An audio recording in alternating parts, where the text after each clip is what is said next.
President Biden and Kamala Harris are touting their economic wins this week, but Kamala Harris yet again taking one of Trump's policies, keeping U.S. steel here. Joining me now is Judy Shelton, senior fellow with the Independent Institute and a former Trump economic advisor. Judy, great to see you. So, imitation is the sincerest form of flattery, and Kamala has no qualms about taking Trump policy. But let me ask you on this one with Nippon Steel, with U.S. Steel. Economically speaking, is this the fight that you want to see happen? Do you want to see this merger, this investment prevented? I think that it has become very political. It's not just an economic discussion. Nippon was prepared to invest about $1.4 billion in U.S. Steel. And I think that the company needs to take that into consideration. I believe operations and headquarters would remain where they are, but it is a matter of ownership. What also comes into this equation are national security considerations. It does go before CFIUS, which is headquartered in the Treasury Department, and that's the Committee on Foreign Investment in the United States. They will look at the national security implications. It's clear that steel is this important part of our national security apparatus.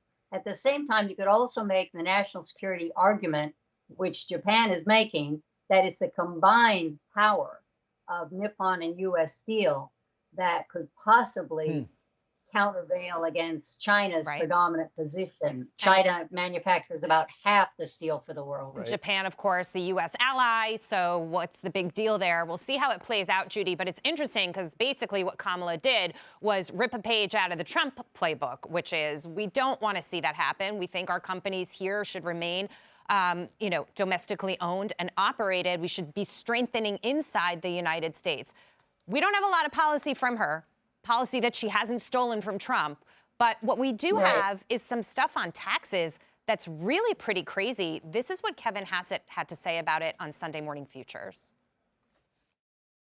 The first big difference is uncertainty, because it was just a little while ago that Kamala Harris said that she's in favor of doing away with the filibuster to pass the Green New Deal. And in that Green New Deal proposal, for example, the top income tax rate was 70%.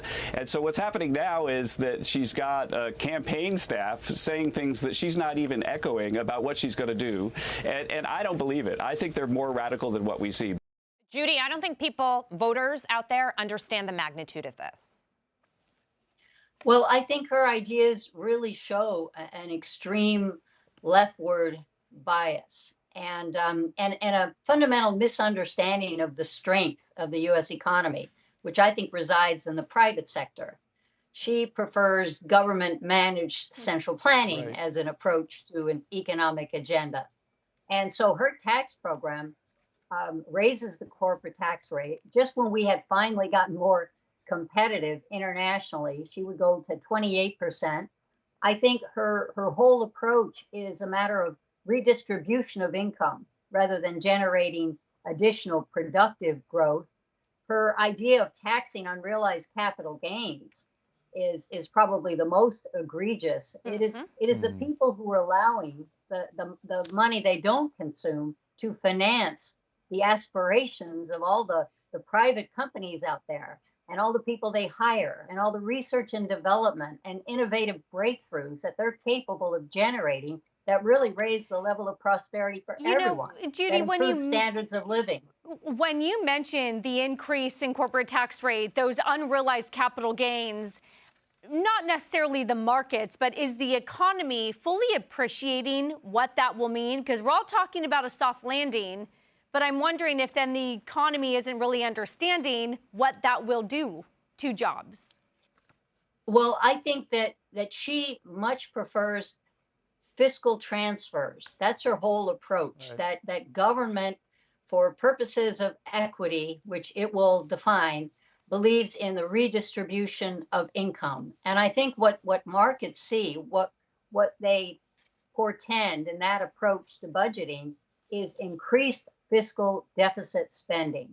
And we know that's unsustainable. I think that that hurts your belief, your faith in a better economic future, and they see the writing on the wall that someone who says her values haven't changed, Yeah. and who talks about accusing companies of price gouging shows where her true sentiments lie. She sees the private sector as the greedy predators, Right. and not the ones who actually generate the growth. There are big questions at play in this election. Who should lead the economy? Private wealth creators or government bureaucrats? That's it. Pure and simple. You line up on one side or the other. Judy, great comments today. Good to see you. Thanks for being here. My pleasure. Thanks.